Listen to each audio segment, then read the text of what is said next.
성부와 성자와 성령의 이름으로 아멘. 하늘과 땅을 만드시고 사람을 귀하게 지으신 하느님 아버지, 예수 그리스도를 저희에게 보내주시어 하느님을 아버지라 부르게 하시니 찬미 받으소서. 살아있고 힘이 있는 말씀으로 주님께서 친히 저희에게 사랑을 알려주시고 삶의 뜻을 깨우쳐 주시니 감사하나이다. 참으로 좋으신 하느님 아버지, 저희가 성경을 멀리하고 그 가르침을 알면서도 실행하지 못하였으니 성령의 능력으로 저희 영을 새롭게 하시어 성경을 가까이 하며 예수 그리스도와 이웃을 더욱 잘 알게 하여 주소서. 저희 구원을 간절히 바라시는 하느님 아버지, 저희가 성경을 생명의 말씀으로 받아들여 믿고 기도하고 살며 선포하게 하시고 언제나 예수 그리스도를 통하여 성령으로 하나 되어 아버지께 나아가게 하소서. 우리 주 그리스도를 통하여 비나이다. 아멘. 성부와 성자와 성령의 이름으로 아멘. 열린 성경 강좌에 오신 여러분 환영합니다.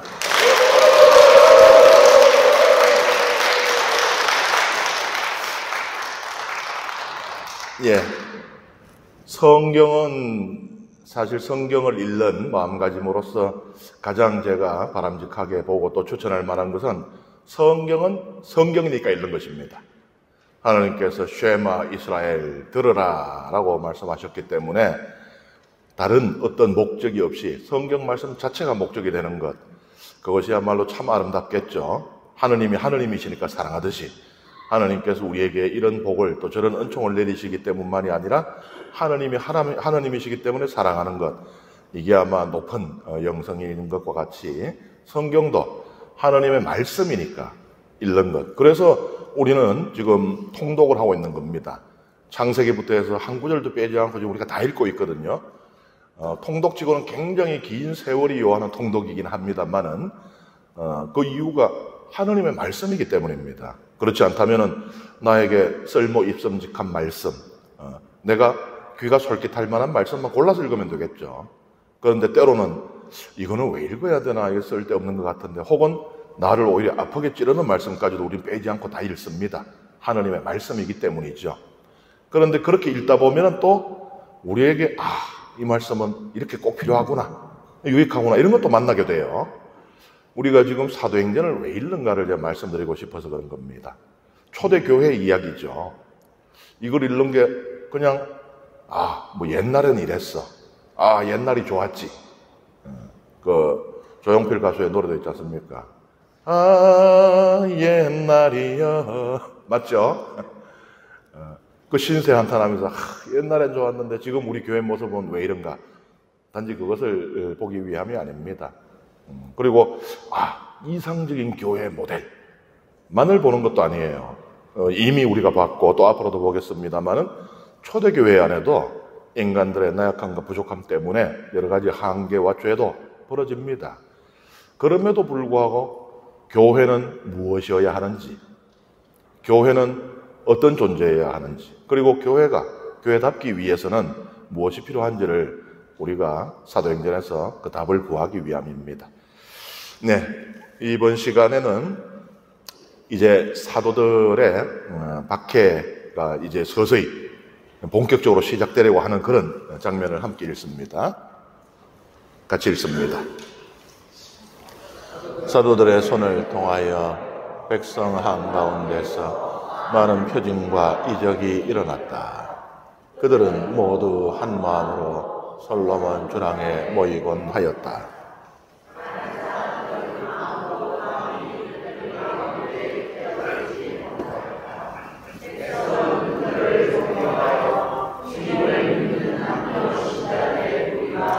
더욱더 늘어났다.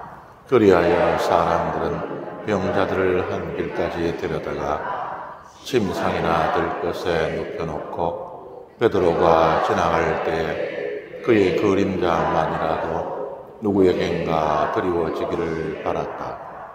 예루살렘 주변의 여러 고을에서도 많은 사람들이 병자들과 또 더러운 영에게 시달리는 이들을 데리고 불러들었는데 그들도 모두 병이 나았다. 그러자 대사제가 자기의 모든 동료자 곧 사도 가이파와 함께 나섰다. 그들은 시기심에 가득 차 사도들을 붙잡아다가 공영 감옥에 가두었다. 그런데 주님의 천사가 밤에 감옥 문을 열고 사도들을 데리고 나와 말하였다. 가거라 성전에 서서 이 생명의 말씀을 뵙으니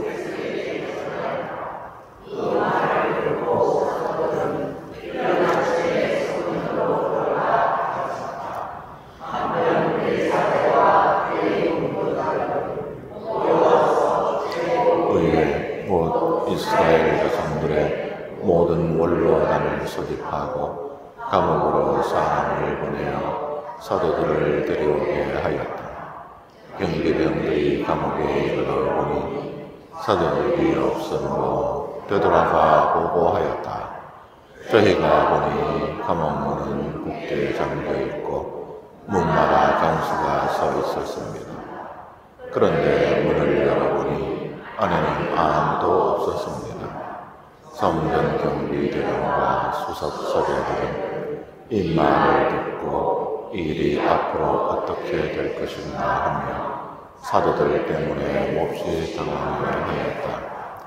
그때 어떤 사람이 와서 그들에게 보고하였다.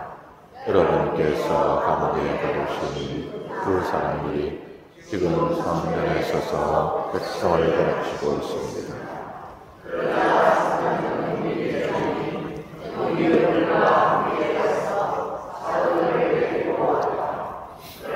백성에게 돈을 맞을까 두려워 폭력을 쓰지는 않았다.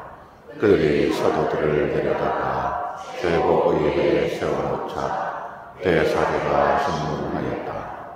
우리가 당신들에게 그 이름으로 가르치지 말라고 단단히 지시하지 않았습니다.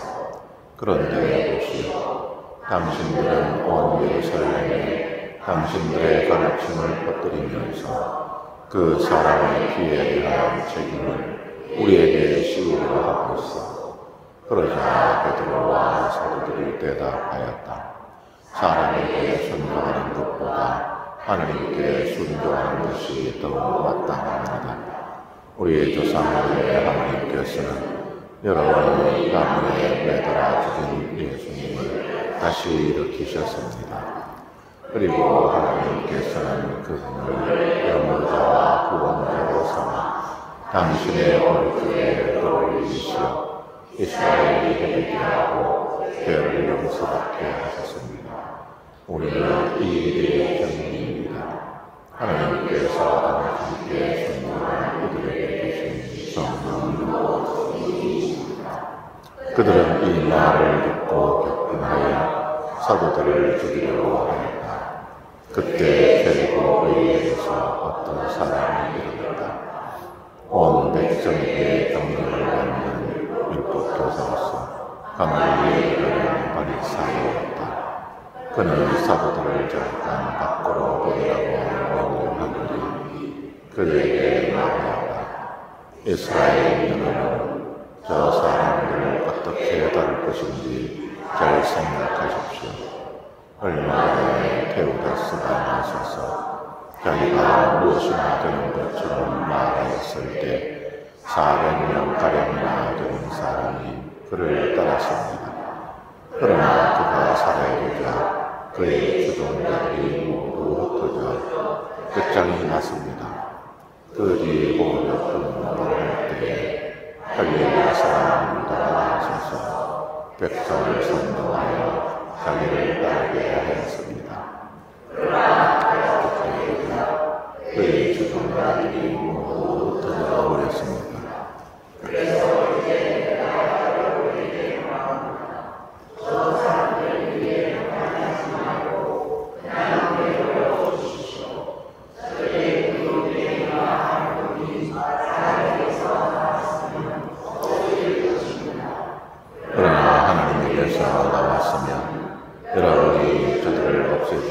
할 것입니다. 자칫하면 여러분이 하나님을 대적하는 자가 될 수도 있습니다. 그들은 가말리엘의 말에 수긍하고 사도들을 불러들여 매주하였다. 예수님의 이름으로 말하지 말라고 지시하고서는 놓아주었다. 사도들은 그 이름으로 말미암아 모욕을 당할 수 있는 자기들을 인정받았다고 기뻐하며 최고의회 앞에서 물러나갔다. 사도들은 날마다 성전에서 또 이집트 집에서 끊임없이 가르치면서 예수님은 메시아시라고 선포하였다. 네. 사도들이 많은 기적을 일으켰다고 사도행전은 기록하고 있습니다. 그런데 사도들은 자기의 이름으로, 자기의 능력으로 기적을 일으킨 것이 아니에요. 오직 예수 그리스도의 이름으로 기적을 일으켰습니다. 이것이 사도들에게도 권위를 부여해 주지만은 또 동시에 예수님께도 그분이 어떤 분이신지, 그분이 참된 이 메시아심을 알려주는 겁니다. 예수님께서 거짓 예언자, 거짓 메시아, 신성 모독자로 몰려서 죽임을 당하셨잖아요. 물론 예수님께서 부활을 하시고 그 부활을 목격한 사람들 또 그것을 전해 들은 사람들이 적지 않습니다. 그런데 아직도 그 예수는 하느님의 예언자임을 사칭하다가 죽었지 라고 생각하는 사람들도 적지 않았을 겁니다. 일단 고대는 정보 전파가 느려요. 오늘날처럼 오늘 밤에 뭐가 있으면 내일 아침에 SNS로 다 해가지고는 시골에 있는 할머니들도 아이고 야야 그래 됐단다 그런 게 아니거든요. 그러니까는 예수님의 부활 사건이 전해지는, 물론 이제 이스라엘이 그렇게 큰 나라가 아니고 부활이라고 하는 것이 흔한 사건이 아니잖아요.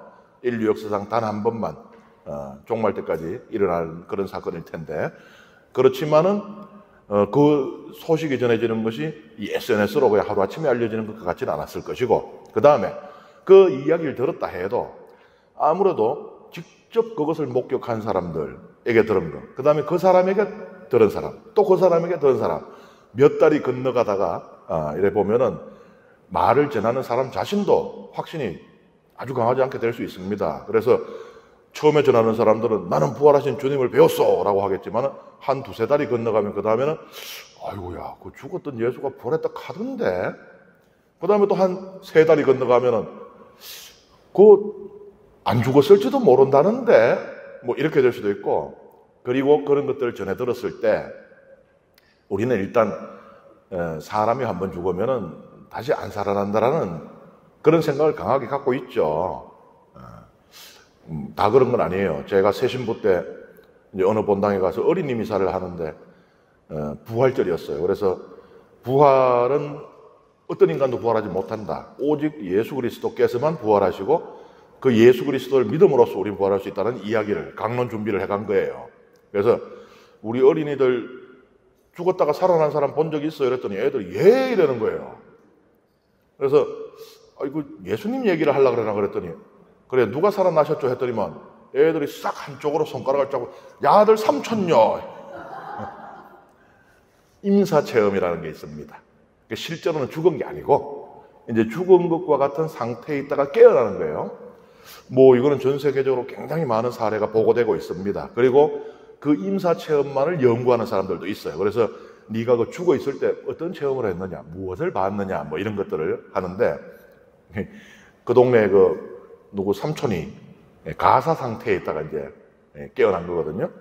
그런데 예수님의 부활을 두고도 그런 이야기들이 있었습니다.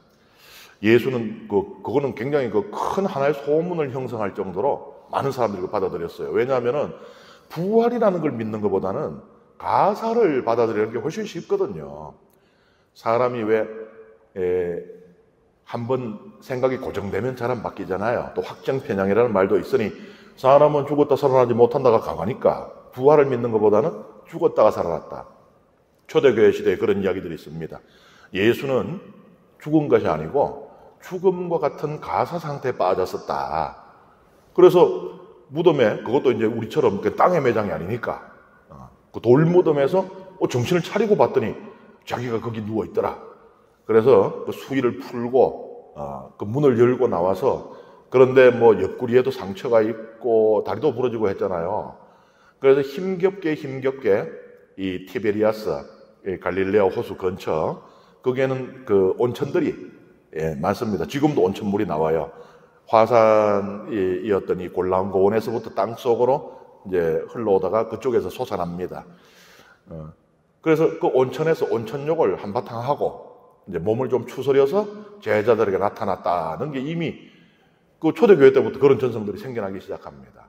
그러니까 부활이라는 것을 받아들이는 게 그렇게 어려운 건데, 가장 확신에 차 있는 생생한 목격 증인의 말을 듣는 것이 아니라면 전해졌고 하는 사람들은 뭐라 그랬어요? 에이, 뭐 그러려고가 나오는 거예요. 그러니 예수님은 그냥 죽었는데 살아났다는 헛소문이 돌든지, 혹은 안 죽고 가사 상태에 빠졌다가 그냥 일어났을 뿐이다. 그러면 그냥 별게 아닌 게 돼버려요.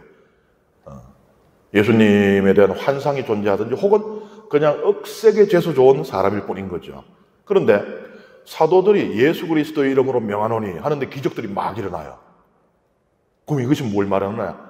그 이름의 주인인 예수 그리스도가 거짓 예언자가 아니라는 겁니다. 가짜 메시아가 아니라는 거예요.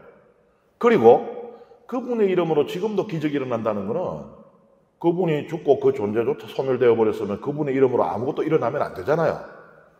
그분께서 지금도 살아계시다.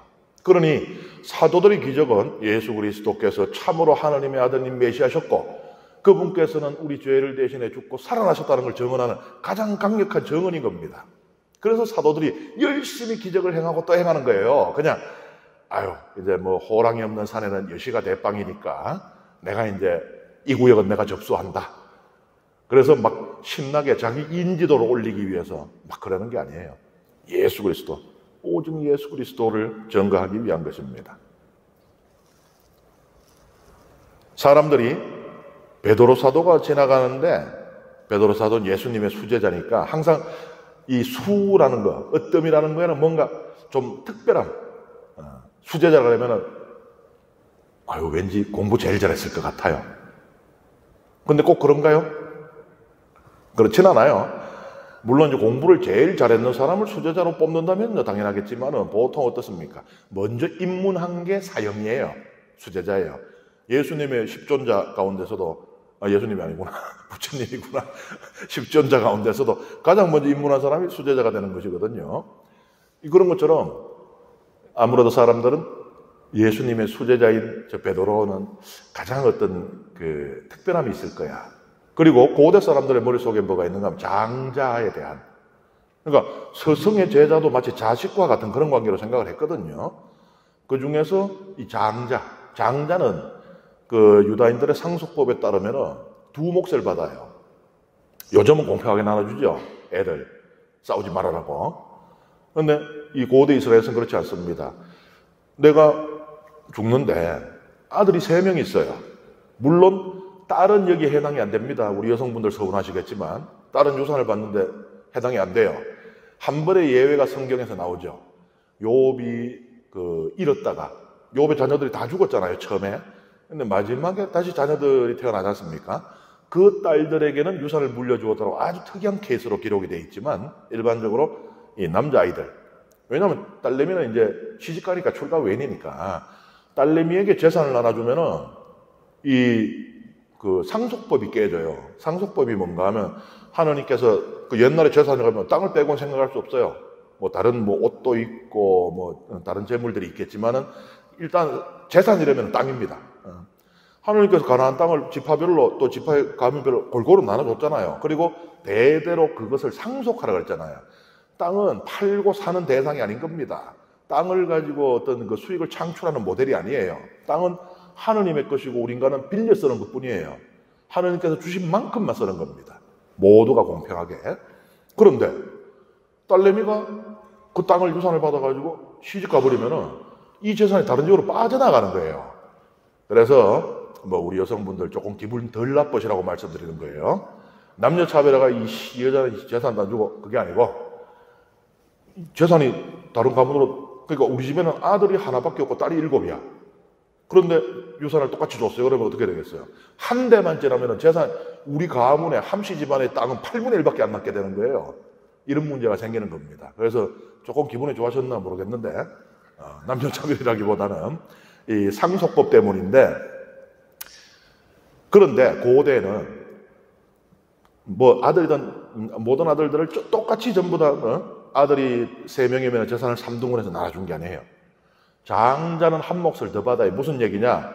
저에게 아들이 3명 있으면은 제 재산을, 제 땅은 4등분을 합니다. 4등분을. 그래서 2개는 마지에게 주고 나머지는 하나씩이에요. 둘째부터는 다 똑같아요. 12아들이 있어도 둘째하고 12번째는 똑같이 받습니다. 12아들이 있으면 13등분을 해가지고 마지는 2몫을 주고 나머지는, 그러니까 뭐예요? 마지에게는 특별함이 있습니다. 엘리야 예언자의 수제자가 엘리사 예언자죠. 엘리사 예언자가, 엘리야 예언자가 성천하기 전에 청합니다. 스승님의 영에 2몫을 주십시오. 장자가 되는 거예요. 엘리야 예언자의 말하자면 이제 영적인 맏아들이 되는 겁니다. 그러면서 엘리야 예언자의 능력을 온전히 가장 크게 이제 잊는다는 것을, 그래서 이제 그렇게 표현하는, 그래서 사람들이 아마 그 부분 구약 읽을 때 2몫의 영을 달라는 게 이게 무슨 말이지 이거? 영이 원래 이렇게 몫으로 막 나눠져 있나 하는데, 이제 이것은 정당한 그 상속자 엘리야의 정통 계승자다. 그리고 그의 능력을 이었다는 것을 표현하는 것이거든요. 수제자 베드로. 아유, 다른 제자들도 있죠. 12사도라 있는데 이스카리온 유다가 죽었지만 아직 11제자가 있고, 그 다음에 마티아스가 또 새로 뽑혔는데, 그런데 베드로는 특별하게 보이는 겁니다. 그래서 베드로에게 이제 그 기적들을 원하게 되죠. 주로 이제 치유 기적들일 텐데, 그런데 여기 보면은 베드로가 이렇게 지나가잖아요. 길을 뭐 아마 다니는 일정한 그 루트가 있었을 겁니다. 베드로는 예루살렘 밖으로 안 나가요. 예루살렘 안에서만 도는데, 예루살렘이 그렇게 어마어마하게 크지도 않고, 베드로가 도는 루트, 주로 이제 성전을 중심으로 했을 거예요. 그래서 기도 시간 되면 일단은, 이때는 지금 그 유다교인이면서 그리스도인인 상태예요. 그러니 유다교의 어떤 그 규정들, 관습들도 지키고, 그리고 이제 예수님을 믿는 사람들이니까 유다교에서 정해놓은 기도 시간, 하루에 3번 기도 시간, 이거 성전에 올라가는 거예요. 그러니까는 사람들은 아는 겁니다. 이 시간쯤 되면은 베드로가 이쪽 골목길로 해서 이렇게 해가지고 성전에 간다. 또 혹은 저 시간이 되면은 성전에서 이렇게 내려오더라. 이걸 아는 거예요. 베드로 집도 알고, 베드로 장모의 집이라는 곳. 거긴 아니고, 예수님께서 내 집이라고 했던 거는 카파르나움이잖아요. 그 갈릴레아에 있으니까 예루살렘에도 근데 베드로의 거처는 있었겠죠. 그래서 거기, 그리고 성전, 뭐 이런 이제, 그래서 그 이동 루트를 아는 겁니다. 그러니 베드로가 지나갈 시간이 되면은 사람들이 병자들을 그 길가에 눕혀놓았다. 왜 그러냐? 베드로가 지나갈 때 그림자라도 닿기를 원했다는 거예요. 그러면 아마 한쪽으로만 눕혀놨을 겁니다. 그죠? 해가 이쪽으로 이제 오후 3시 이쪽에서 비추면은 반대쪽에 눕혀놓으면 그거는 그 그림자가 닿질 않잖아요. 앞만 그 누워있어 봐야 뭐 일어났는데 눈 뜨고 봤더니 그냥 지나가고 없는 거예요. 그래서 아마 한쪽으로 눕혀놨을 건데, 왜 그러냐? 사람들이 이제 경쟁이 심할 거 아닙니까? 그래서 일일이 거기서 뭐 예수님께서 침도 바르시고 침을 발라서 귀에 넣으시고 손을 잡아주시고 이렇게 기대하기 어려운 겁니다. 그러니까 이제 속성치유법. 그래서 생각을 한 게 뭔가 하면은, 고대인들의 믿음에 뭐가 있는가 하면은, 우리 말에 그런 말이 있죠. 스승의 그림자도 밟지 않는다. 왜 그래요? 그림자 밟으면 이렇게 그림자 아프다 그래서요? 존경을 표현하는. 근데 왜 그림자에까지 존경을 표현할까? 이스라엘에서 지금 이 사도행전에서 지금 이러고 있는 거는요, 그림자 또한 그의 존재의 연장이라는 겁니다. 그림자도 내 거예요. 그림자라는 거는 고대인들은 신기하게 생각을 했어요. 그림자라는 게 인간에게 왜 있을까?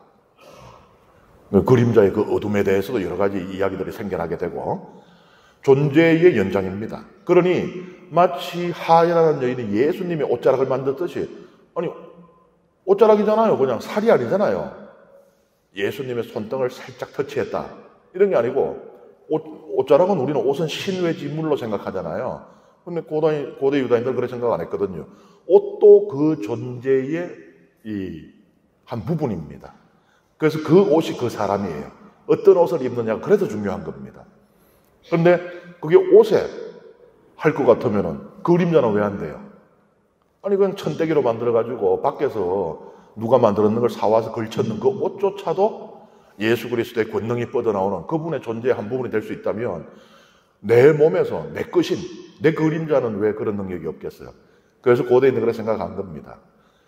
베드로 사도의 그림자가 나를 이제 아마 모르긴 몰라도 이 팔에 오랫동안 이제 아이고 50견이 안 올라가는 사람은 그 길가에 팔을 요래가 누워있지 않았을까? 그럼 베드로 사도가 이렇게 지나갈 때 그 그림자에 요래 됐지 않았을까? 그 베드로 사도가 그걸 만져준 것 같은 겁니다. 치유가 되리라고 믿은 것이에요.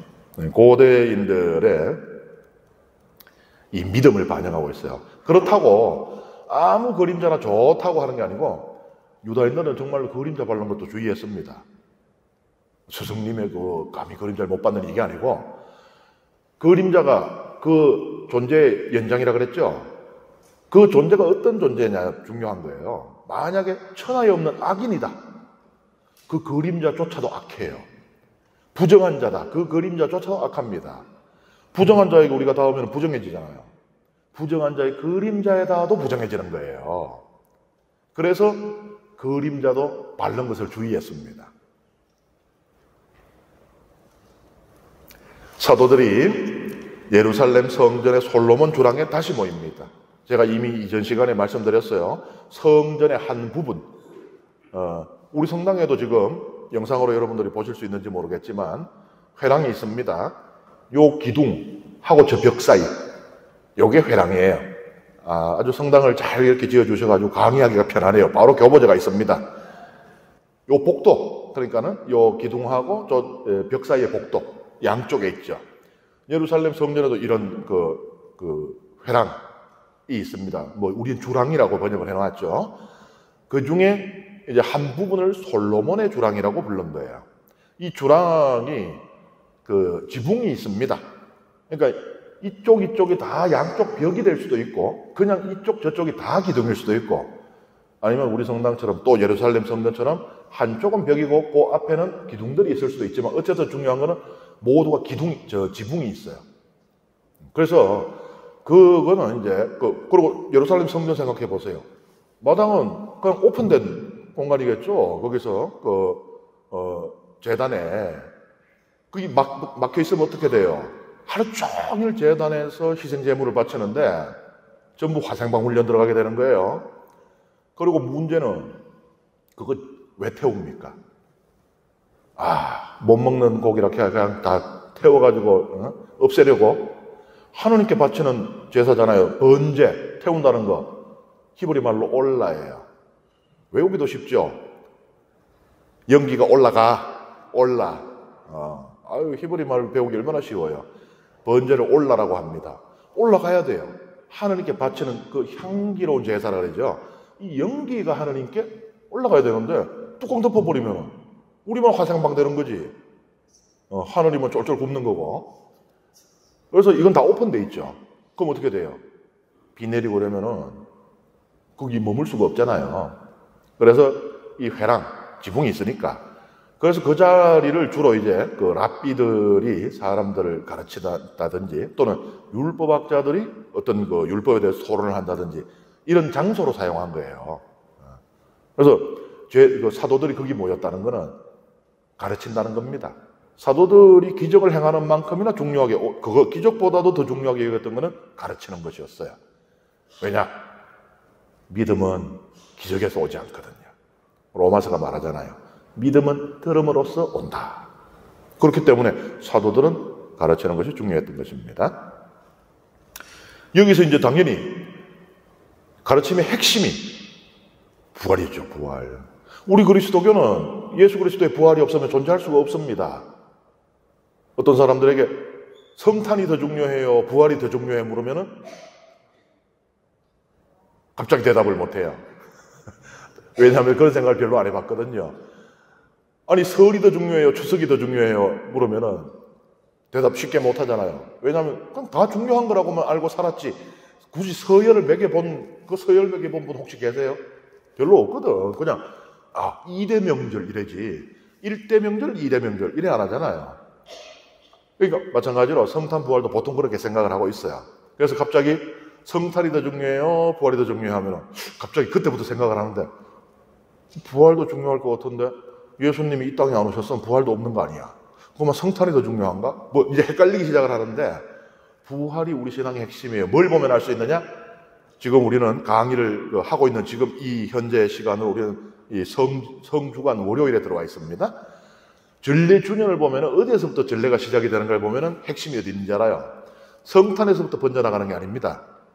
부활, 그리고 그 부활의 연장 성삼일, 그리고 성주간, 부활 시기, 그리고 그 부활 대축일을 이 한 해 전체에 이 확장시켜 놓은 주일들.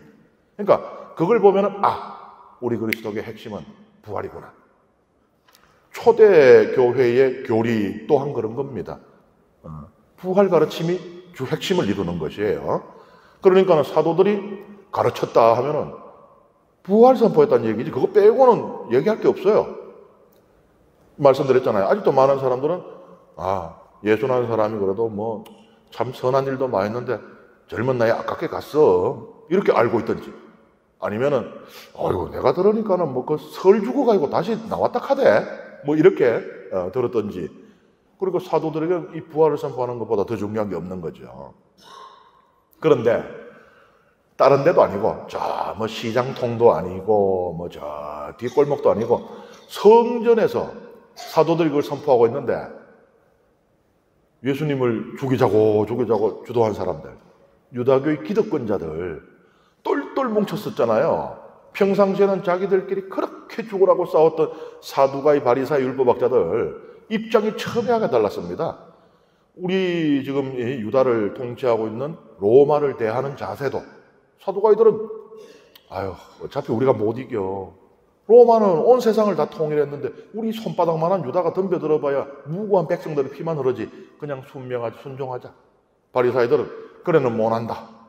우리는 하느님의 백성인데 어디 감히 이방인들이 우리를 다스리고 부정한 자들이 이 신성한 우리의 땅 예루살렘 성전을 휘젓고 다니게 둔단 말이냐. 교리에 대해서도 달랐어요. 사두가이들은 이 사제계급은 예나 오늘날이나 사제들은 좀 보수적인 편입니다. 그래서 모세 오경만을 토라라고 부르면서 성경으로 인정을 했어요. 그런데 바리사이들은 이 유다교의 전성에서 탄생해 나오게 되는 예언서, 성문서 이런 것들도 다 성경으로 다 받아들였거든요. 그러니까 뭔 차이가 나와요? 예를 들면은 이 부활, 오경에는 부활이 안 나오잖아요. 그런데 다니엘 예언서라든지 마카베오기 이런 데 보면은 부활에 대한, 또 어떤 사람들에 따라서 보기에 따라서 욥기에도 부활에 대한 사상 이런 것들이 들어가 있으니까 사도가이들은 부활을 안 믿었고 바리새인들은 믿고. 그러니까 뭐 이 현실적인 부분, 정치적인 부분, 또 교리적인 부분, 그 다음에 사제 계급과 평신도 계급이라는 또 이런 차이들, 여러 가지들 때문에 사사건건 부딪히고 싸우고 했단 말이에요. 그런데 예수님을 박해할 때는, 예수님을 이 죽음에 몰아넣을 때는 똘똘 뭉치죠. 마치 뭐 그런 말이 있더라고요. 아무리 우리끼리 싸워도 외계인이 나타나면 우린 대동단결이다라는데 마치 예수님이 외계인이었던 것처럼. 그 사람들이 지금 성전이 그 사람들의 주무대 아닙니까? 사제들, 바리새, 율법학자들. 근데 그 옆에서 계속 예수 그리스도는 죄가 없으신데 우리 죄 때문에 돌아가셨고 그분께서는 하나님 아버지께서 다시 일으켜 주셨다, 부활시켜 주셨다 라고 계속 외치고 있는 거예요. 성경이 거슬리겠어요? 안 거슬리겠어요? 한 번 그러고 갔으면야 그냥 뭐 에이 그래 뭐 봐주작 하는데 매일 때만 되면 오가 옆에서 계속 저러고 있는 거예요. 말하자면 우리 집 아버지가 확성기 들고 매일 아침에 너는 죄인이다, 너는 죄인이다 외치는 거하고 똑같은 거예요. 그래서 박해가 시작이 돼요. 사도들이 입을 이전에 이미 최고에서 막으려고 시도했죠. 좋은 얘기로 다 일렀잖아요. 그래 서성을 잃은 너들의 그 원통한 마음은 모르는 바 아니나 그 정당한 재판을 걸쳐서 유죄 선고가 되고 형이 집행됐는데 괜히 혹세무민하지 말고 입 다물고 가만히 있어라 라고 했잖아요. 좋은 말로 회유하려고 했는데 뭐 솔직히 좋은 말은 아니지. 반공갈 협박이었지만 근데 안 통해요. 그럼 어떻게? 이제는 무력을 이제 써야 되는 겁니다.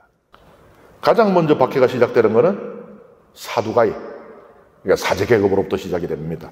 성전이 자기들의 그 주무대인데 거기서 지금 이런 일이 벌어지고 있으니 가만히 있을 수가 없는 거죠. 자기들의 기득권이 위협받거든요. 뭐 이제 미리 그 정보를 발설하자면은 이렇게 자기들의 그 한 줌도 안 되는 그 기득권을 지키려고 그렇게 전전긍긍했던 이 사두가이들은 그냥 사라져요. 한순간에.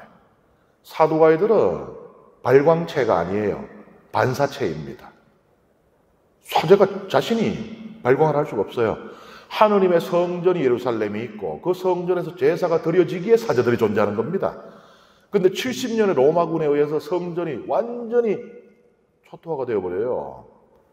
그 로마의 개선문에 보면은 성전에 있던 메노라 7개의 촛대, 황금 촛대 7개의 가지로 된 그걸 전리품으로 들고 개선하는 그 부조가 있습니다. 그러니까 성전은 철저하게 파괴되고 약탈당하고 사제계급 자체가 역사의 뒤안길로 사라져요. 지금도 이스라엘 가면은 사제 없죠? 랍비들은 있어도 사제는 없습니다. 이 사두가이들이 사도들을 감옥에 가둡니다. 그런데 소용이 없어요. 하느님의 천사가 풀어줘 버립니다.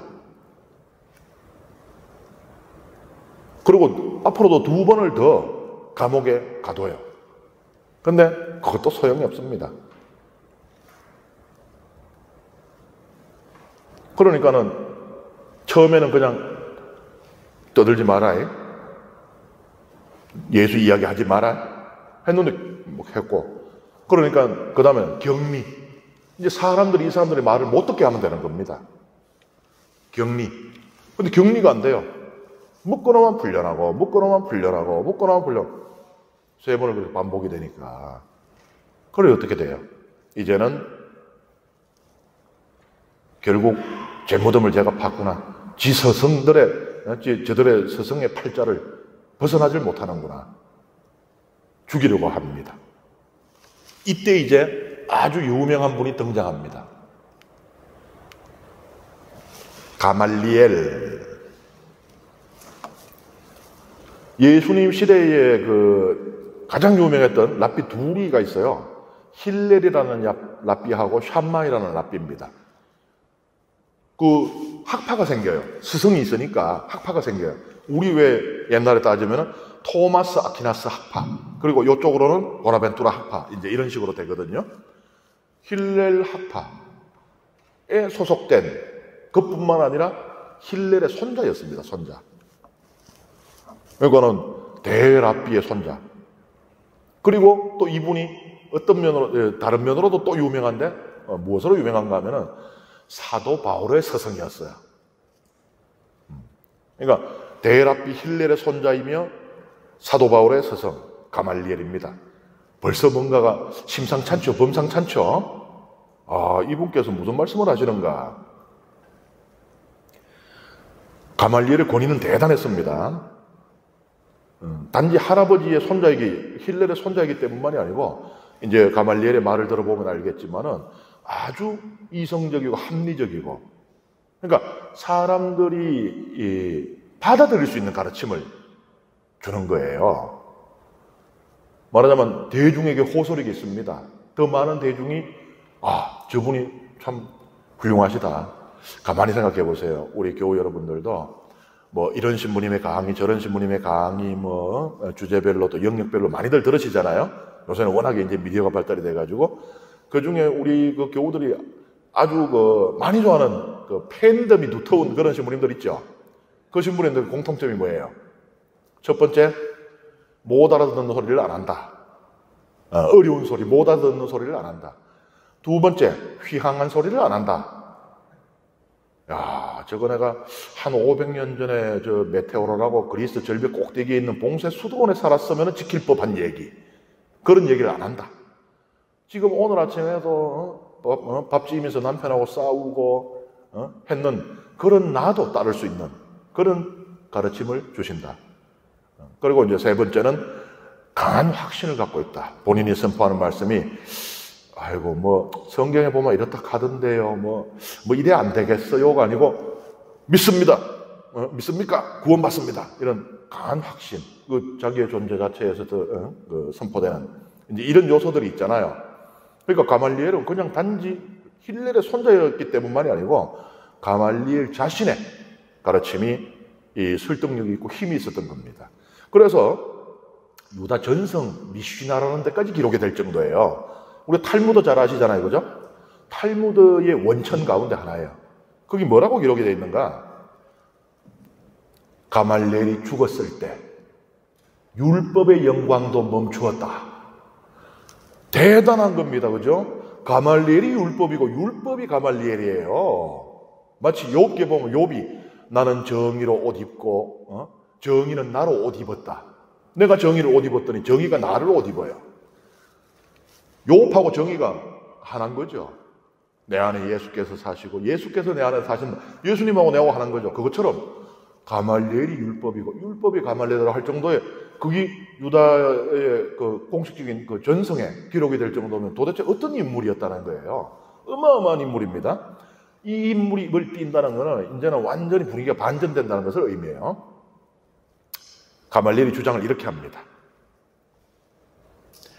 사람의 일을 하고자 하는 무리는, 그러니까 내가 이런 거 하고 싶어, 저런 거 하고 싶어 하는 그런 그 목적을 가진 무리가 모이면은 그 중에는 주동자가 있을 거 아니에요. 리더가 사람들을 모으고 야 우리 이거 합시다 하는 그 주동자가 죽으면은 흩어지게 마련이다. 사람이 이런 그렇다는 거예요. 야 우리 나와 같이 우리 지역 사회에서 이런 쪽으로 한번 우리가 뭘 해보자. 그 동의하는 사람 모여주세요. 해가지고 뭐 재산들도 내놓고 시간도 내놓고 노력도 내놓고 이렇게 해야 되는 거예요. 근데 그래가지고 하는데 뭐 1년 열심히 하고 2년 열심히 할 수 있어요. 10년 할 수 있어요. 20년도 할 수도 있겠죠. 그 주동자가 강한 카리스마를 가지고 있다면. 그런데 내가 이제 늙어서 죽습니다. 마땅한 후계자가 없어요. 후계자들끼리 싸우다가 찢어지고 흩어지고. 보세요. 알렉산더 대왕의 그 대제국. 알렉산더가 죽자마자 사부 노열대가 다 찢기고 그냥 그 제국은 더 이상 존재하지 않게 됩니다. 한순간에. 가말리엘은 그걸 이야기해요. 사람이 이런 그러하다. 누가 어떤 목적을 갖고 무리를 모았으면 그 사람이 사라지면 그 무리는 흩어진다. 분열되고. 그런데 우리가 예수를 죽였잖아요. 그러면은 정상적인 이 프로세스대로라면은 예수 도당, 예수의 무리도 흩어져야 되는데 이게 점점점 더 많아지고 결속력이 점점 강해지는 거예요. 우리 멈추어서서 한번 생각해 보자. 우리는 예수가 지 일을 한다고 생각했다. 그래서 하느님을 팔아가지고 지 자신의 어떤 그 목적을 위해서 신성모독죄를 짓는다고 생각하고 죽였다. 나도 책임이 있다. 내가 직접적으로 거기에 주동을 했든 아니면 방관을 했든 어떤 식으로든 이 시대의 랍비 가운데 하나인 나도 그 책임이 있다. 하지만 우리 한번 생각해 보자. 예수가 거짓 예언자가 아니었을 수도 있다는 것. 그래서 자기 일을 하려고 한 사특한 자가 아니었을 수도 있다는 그 가능성을 한번 생각해 보자. 현상이 보여주고 있지 않느냐. 예수가 죽은 뒤에 오히려 걷잡을 수 없이 예수의 무리는 많아지고 있다. 하느님의 일이 아닌가.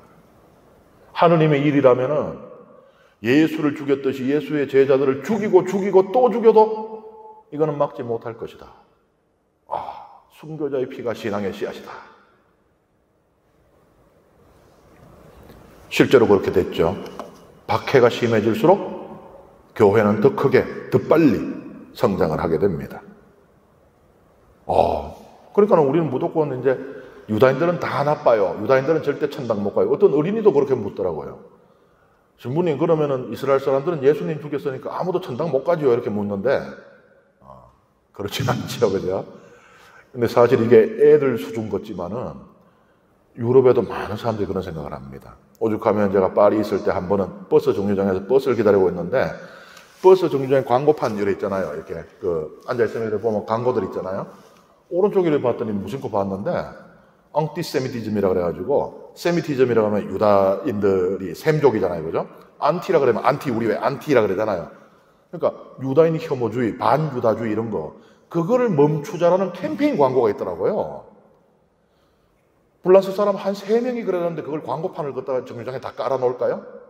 많은 사람들이 유다인들을 혐오하고 적대시하고 있다는 이야기예요. 그러니까 이 공공장소에 그 공익 광고로 붙일 정도니까, 그러니까는 그 애에 그냥 우리가 아이고 애가 참 천진난만하네 웃고 넘어갈 일이 아닌 거예요. 우리는 어떻게 보면 한국은 이 지리적인 그런 상황 때문에 우리는 유다인을 미워하는 것도 번거로운 일이지, 우리한테는. 다들 우리하고 뭐라고 미워해 이래야 되는데 그게 아닌 거예요. 그렇지만 오늘 보세요. 유다인 가운데 가말리엘 같은 랍비, 그리고 최고의회도 가말리엘의 그 권위가 있었기 때문에, 혹은 가말리엘의 말이 합리적이잖아요. 현상을 보면은 우두머리를 없앴는데 무리가 줄어들지 않고 더 커지고 있는 이 현상, 그것 때문인지 아니면은 두려움 때문에. 안 그래도 예수님 죽으신 뒤로 계속 잠자리가 뒤숭숭하고 찜찜했는데 가말리엘 말 듣다가 어이구야, 이거 혹시가 무서운 거거든요. 열의 하나, 백의 하나라도 만약 이거 하느님 이러면은 우린 큰일 났다. 두려움 때문인지 모르겠으나 어쨌든 최고의회는 가말리엘의 말을 받아들입니다. 그렇지만은 모두가 받아들인 것은 아니에요. 바로 가말리엘의 직제자인 사울처럼, 사울은 더 맹렬하게 스승님이 드디어 노망이 났어 하면서 박해를 이어가게 됩니다. 이번 시간 강의는 여기서 마치겠습니다.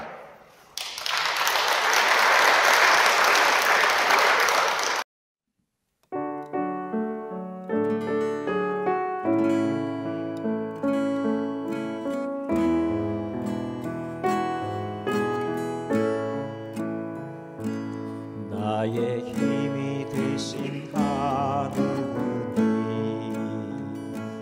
내가 주님을 사랑합니다. 주는 나의 방 안속이시며 나의 요새이시라. 주는 나를 건지시는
성부와 성자와 성령의 이름으로 아멘.